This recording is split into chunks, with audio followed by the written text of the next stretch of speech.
स्वामी जी। आज के सत्संग की वाणी स्वामी जी महाराज जी की है। सत्संग के वचन।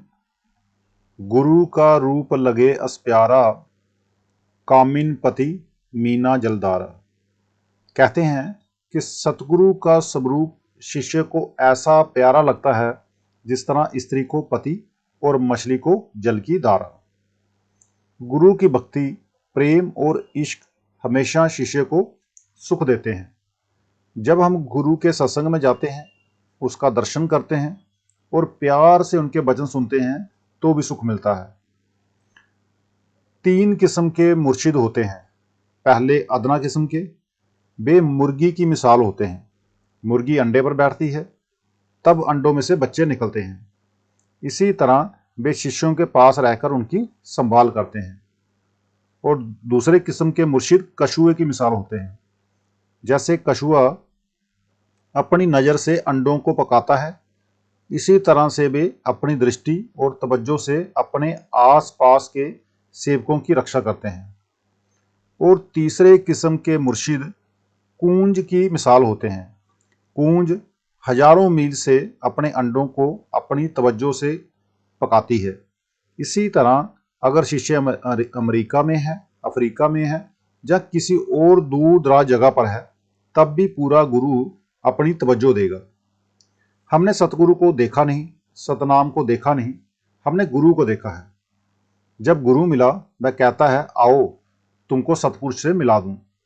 मतलब तो ये है कि जब गुरु मिला, उसने नाम दिया, हम नाम की कमाई करके अंदर गए। हम पहले गुरु में लीन होंगे, आगे गुरु परमात्मा में लीन है, हम भी परमात्मा में समा जाएंगे। फिर कहते हैं सत्संग करना ऐसा चाहिए, सत्संग का फल यही सही है। सत्संग ऐसा करना चाहिए और सत्संग का सच्चा फल भी यही है, क्या कि गुरु के साथ सच्चा प्रेम और सच्ची प्रतीति हो।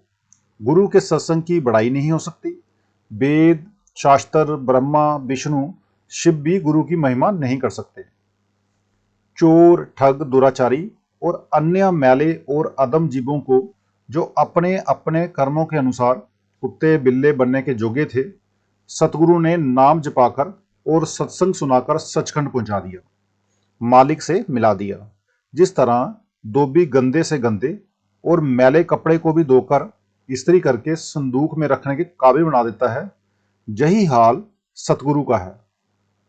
ज्यों-ज्यों शिष्य का प्रेम प्यार बढ़ता चला जाता है, त्यों-त्यों इसको सत्संग की समझ आनी शुरू हो जाती है। गुरु का असली रूप नजर आता है, गुरु का असली रूप दे नहीं। ये शरीर तो हमें समझाने बुझाने के लिए धारण किया है। सतगुरु का असली स्वरूप क्या है? शब्द धुन। इसमें वे हमेशा रहते हैं और हमेशा रहेंगे। मालिक की तरफ से 10, 20, 100 साल का हुक्म हुआ है, इस धरती पर आए और अपना काम करके चलेगी। इसलिए ना तो ये देश संतों की है और ना ये देश उनका घर है। जिक्र है कि एक पंडित बैल पर किताबें लादकर कबीर साहब से बहस करने काशी में उनके घर गया। कबीर साहब कहीं बाहर गए हुए थे। घर में उनकी धर्मपुत्री कमाली थी। पंडित ने पूछा कि कबीर साहब का घर यही है? कमाली ने कहा कि ये घर कबीर साहब का नहीं, उनका घर तो ब्रह्मा विष्णु शिव को भी नहीं मिला। फिर कहती है कबीर का घर शिखर पर, जहां सिहली गैल, पाम न टिके कपीली का, पंडित लादे बैन। तूने कबीर साहब को दे समझा है, वे दे नहीं है, यानी तूने कबीर साहब को समझा ही नहीं। तो इस पंडित चुपचाप वापस चला गया। फिर कहते हैं सत्संग सत्संग मुख से गावें, करें नित फल कछु न पावे।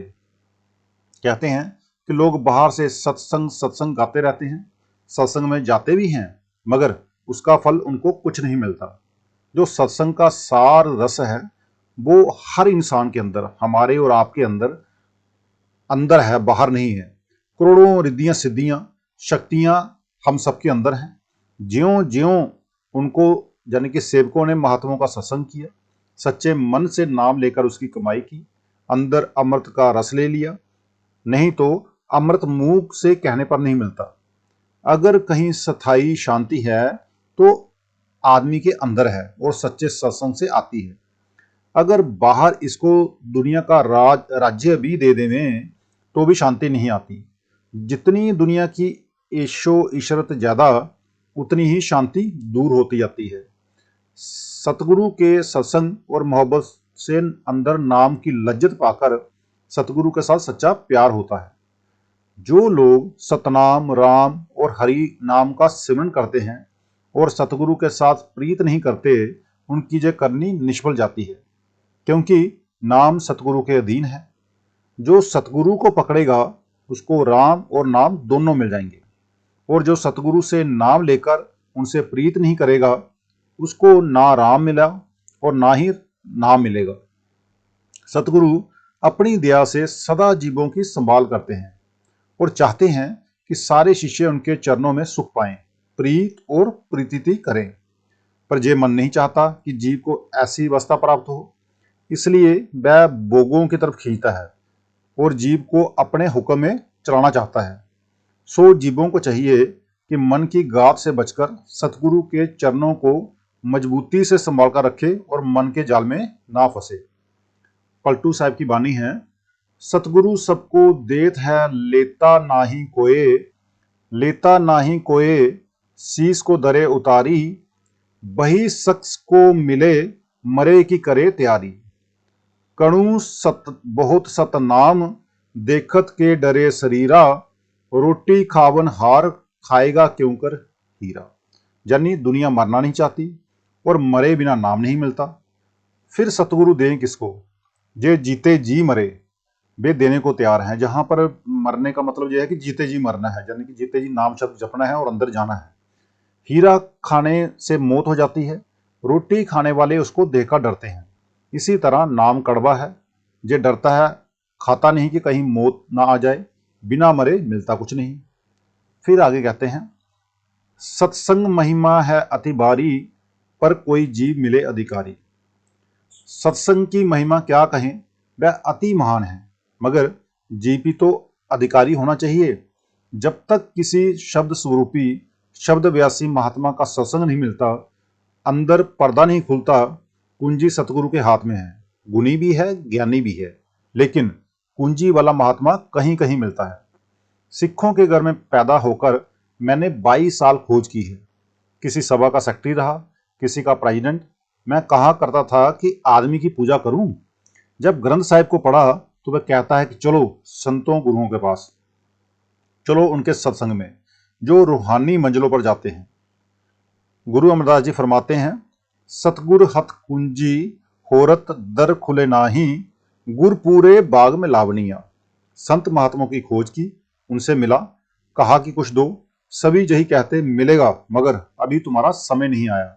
पूछा कि क्या आप दोगे? कहते हैं नहीं। मैंने फिर कहा फिर कौन देगा? कहते हैं कोई और देगा। जब समय आया, घर बैठे बिठाए दात मिल गई। बाबा जी महाराज यानी कि बाबा जयमल सिंह जी का सत्संग सुना, 22 साल के शक दूर हो गए। गुरु अंगद साहब कहते हैं, गुर कुंजी पाहु निवल मन कोठा तनशत, नानक गुर बिन मन का ताक ना उगड़े, अवर ना कुंजी हाथ। गुरु अर्जन साहब फरमाते हैं, जिसका गृह तीन दया, ताला कुंजी गुर सोय पाई, अनिक उपाप करे नहीं, पावे बिन सतगुरु सरनाई। जब कुंजी वाला महात्मा मिले, वह राह दे, जे पर्दा खोले, तब मुक्ति होती है, ऐसे नहीं।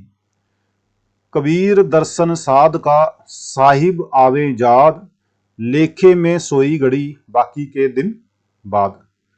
सतगुरु का सत्संग और साध संगति का मिलना दुनिया में बड़े भाग्य से होता है।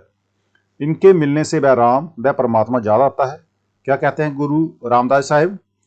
सतगुरु साध संगत है, नीकी मिल संगत राम रवीजे। गुरु नानक साहब भी कहते हैं, तत् लहे अंतर्गति, जाने सत्संगत साज बढ़ाई है।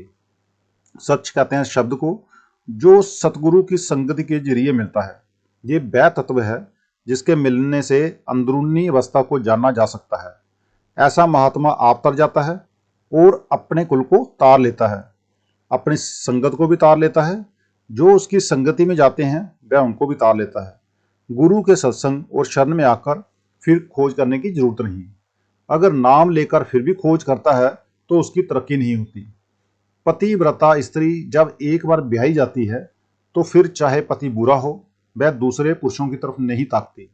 गुरु रामदास जी की भी प्रार्थना करते हैं, गोविंद जीव सत्संगत मेल हर दियाइए, हौमे रोग गैया सुख पाइया, हर सहज समाध लगाइए।